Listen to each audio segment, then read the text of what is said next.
Rais wa Jamhuri ya Muungano wa Tanzania Mheshimiwa Dr. Samia Suluhu Hassan ametangaza kifo cha Mheshimiwa Cleopa David Msuya, makamu wa kwanza wa rais na waziri mkuu mstaafu wa Jamhuri ya Muungano wa Tanzania, kilichotokea Mei 7, 2025 katika hospitali ya Mzena jijini Dar es Salaam alipokuwa akipatiwa matibabu ya ugonjwa wa moyo. Rais Samia ameeleza kuwa hayati Cleopa David Msuya ameugua kwa muda mrefu na amekuwa akipatiwa matibabu ndani na nje ya nchi, ikiwemo katika hospitali ya moyo ya Jakaya Kikwete na jijini London, Uingereza. Rais Samia ametangaza siku 7 za maombolezo ambapo bendera zitapepea nusu mlingoti kuanzia tarehe 7 hadi 13 Mei 2025.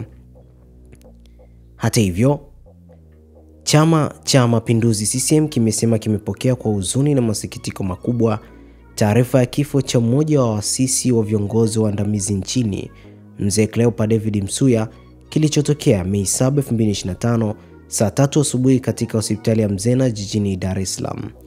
Taarifa iliyotolewa na Katibu Mkuu wa CCM Balozi Dr. Emmanuel Nchimbi Mei 7, 2025 imesema, na nukuu, Mzee Msuya alikuwa miongoni mwa makada wa viongozi waliotumikia chama, taifa letu na nchi yetu kupitia nafasi alizoaminiwa kwa kuchaguliwa na kuteuliwa kwa moyo wa dhati, uadilifu wa hali ya juu na uzalendo usiotetereka. Aliaminiwa kushika dhamana mbalimbali za uongozi katika chama cha serikali, ikiwa ni pamoja na mjumbe wa kamati kuu ya CCM, makamu wa kwanza wa rais na waziri mkuu wa Jamhuri ya Muungano wa Tanzania. Katika nyadhifa hizo alionyesha uongozi uliotukuka, uliosheheni busara, hekima na kuzingatia maslahi ya wananchi.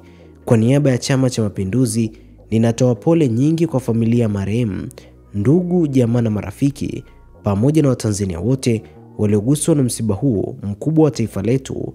Kwa namna kipekee tunaungana na mwenyekiti wa CCM na rais wa Jamhuri ya Muungano wa Tanzania Dr. Samia Suluhu Hassan katika kipindi hiki cha maombolezo ya siku 7 alizotangaza rasmi kuanzia tarehe 7, 13 hadi 13 Mei 2025 kwa heshima ya maisha na mchango mkubwa wa Mzee Msuya kwa taifa letu.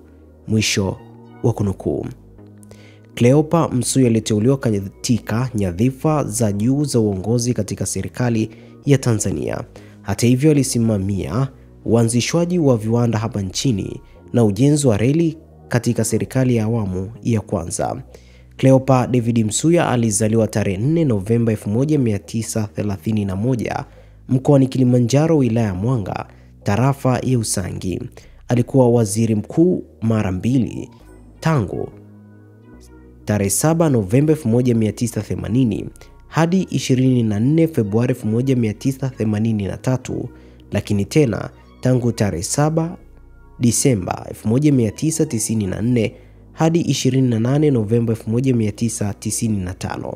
Kisha kustaafu siasa, aliendelea kushika nyadhifa mbalimbali serikalini na amefariki siku ya tarehe 7 mwezi Mei 2025.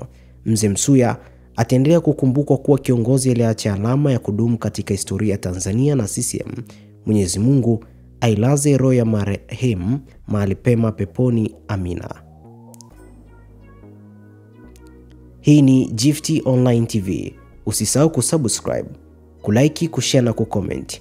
Jina langu ni Tobias Kisima. Asante.